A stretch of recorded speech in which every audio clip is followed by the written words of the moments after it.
The reason why we go back to old habits is because our goals are too lofty. We're not achieving our goals fast enough.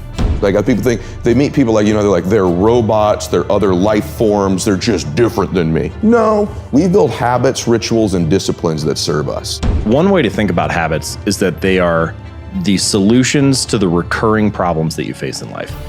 Want to be happy? Build a life, not just a business. Living that believe in life. Out here living that believe in life. Every day we living that believe in life. Hustle like we living that believe in life. Living life, yeah, so we grinding it out. Every single day we be grinding it out. Hustle like we living that believe in life, oh. That believe in life, oh. So today, let's live your best belief life and learn how you can break your bad habits. Let's kick it off with rule number 1, get a strong enough why with Ed Milet.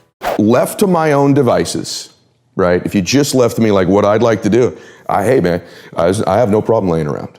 I like sleeping. Like people think, they meet people like, they're robots, they're other life forms, they're just different than me. No, we build habits, rituals, and disciplines that serve us, okay? Now, part of those habits, rituals, and disciplines have sort of turned me into a more confident person. There's no question about that. So my standards are mandatory because you get your standards, right? And so the reason my standards are set so high is because I don't want to leave it up to my own devices, right? My standard is 1 more minute on the treadmill. My standard is 1 more person I can reach that day, 1 more phone call, 1 more something. And so for me, I raise them every single year, but the way I get to do it is I link it to my reasons. And so goals are really empty to me. I have a thing on goal setting, but like my big thing is that you show me someone with compelling, emotional, gigantic reasons, I'll show you someone who's changing their standards all day long. So like, give you one quick version that you've not heard before. One of the reasons I'm relatively fit is not just peak state. I have an uncle in my family that died at 50 years old of a heart attack. He's my godfather, my dad's only brother. I kind of resembled him. And I look like him a lot. So on the way back from his funeral, my reticular activator's on heart attacks. On the TV screen on the airplane, I'm listening to music, is the Oprah Winfrey show. She's going through a new heart scan. I've unplugged my headphones, plug it into the airplane one. They're talking about this new scan at Cedars-Sinai that at that time was new. It could read the plaques in your arteries, the calcifications, without going, really invasively. I scheduled it. I went in. I had a world-class doctor who understood reasons and leverage instead of just prescribing. Because when we coach people, you need to do this, you need to do this. Doctors do it. Take this pill, take this. Right. He understood leverage and reasons. What you do is you take the scan, then you go to lunch, you come back. I took the scan, I went to lunch, I had a burrito.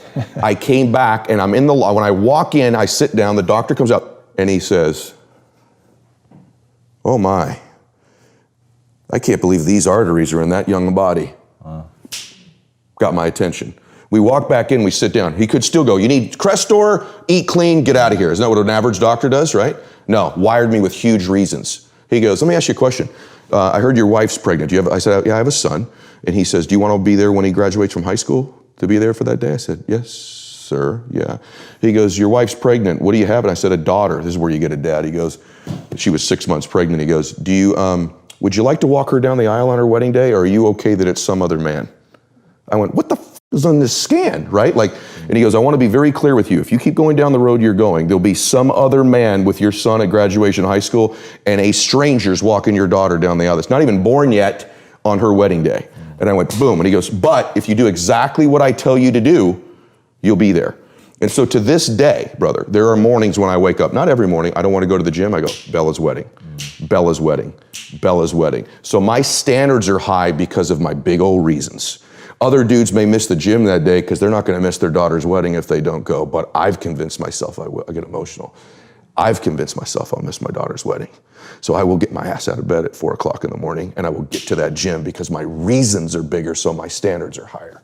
So that's what I think causes us to have great standards, is huge reasons. Rule number 2, enjoy the moment with David Goggins. The reason why we go back to old habits is because our goals are too lofty. We're not achieving our goals fast enough. So what happens is, oh man, we're very impatient nowadays. For me, it was good. I have a phone. I was out of this world by myself. It was a race against David Goggins. It wasn't a race against, God, I want to look good for this person or that person. It was me. I got to change myself. So for me, if I lost 5 pounds in a week, I got a feeling. I allowed myself to feel proud of that. I didn't look at, I got to lose 106 pounds. I'm like, man, I went from 297, now I'm 292. In 1 week, man, I'm killing it. We're not proud of ourselves for the small accomplishments.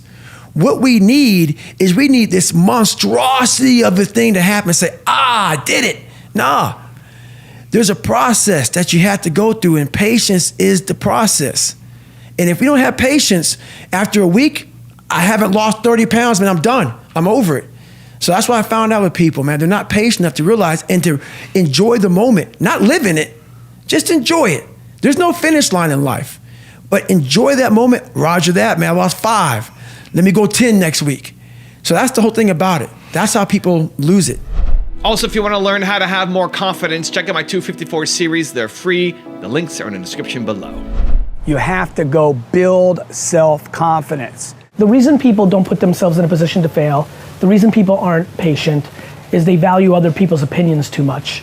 Everything I didn't want to do is what got me to where I'm at today. And rule number 3, find the alternative solution with James Clear. The third choice is the one that you just mentioned, which is you take the solution that the bad habit is providing, the way that it's serving you, and you find a new behavior that delivers that same outcome. So one way to think about habits is that they are the solutions to the recurring problems that you face in life. So, in a sense, if you put your shoe on, your shoe is untied, that's a problem that you need to figure out, right? And so at some point, the first time, maybe that requires some effort, but once you tie your shoes 100 or 500 times, you can pretty much automate that solution and do it on autopilot. The same is true for pretty much every area of life, right? Like if you come home from work and you're stressed and exhausted, that's a problem that you need to figure out. But there are a variety of solutions that could solve it. You could play video games for an hour, you could smoke a cigarette, you could go for a run for 20 minutes, you could meditate for 10 minutes.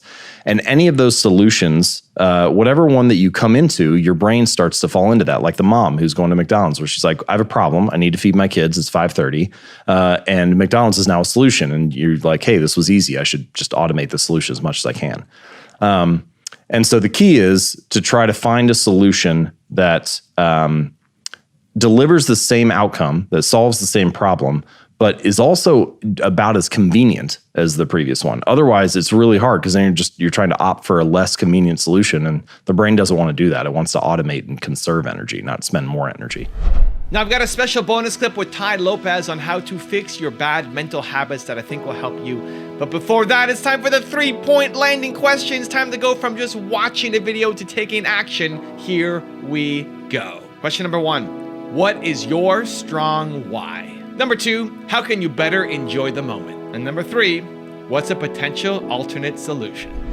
Fix your bad mental habits. What they don't teach you in school is anything about habits. Yes, they make you memorize geography and what the capital of Montana is and the capital of Romania, but that doesn't translate into anything of practical value besides being good at geography maybe, which you could just Google nowadays. It's an outdated way of learning. What would help you is the proper mental habits. And one of those mental habits, what do the masses do when they see something new? They're always skeptical. I saw that. I put out a video where I started sharing stuff in 2015. It's been viewed about 300-400 million times, this set of videos I released. Most people were skeptical. Oh, ties, what is this? Is this a big scam? But a handful of people got it. 1 out of 100. And I don't like to say this because all the advertising compliance, but there's a stack of people who have become millionaires from those techniques. A stack of people have become, gone from 0 to 6 figures. You should train for that. Just like, in school, remember they make you train, you gotta climb up the rope in PE, you gotta shoot a little basketball, they make you train with 9 times 9 is 81 and 6 times 6 is 36, all this training. What about the financial and mental training? What about the habit training to have the millionaire mindset? Nothing.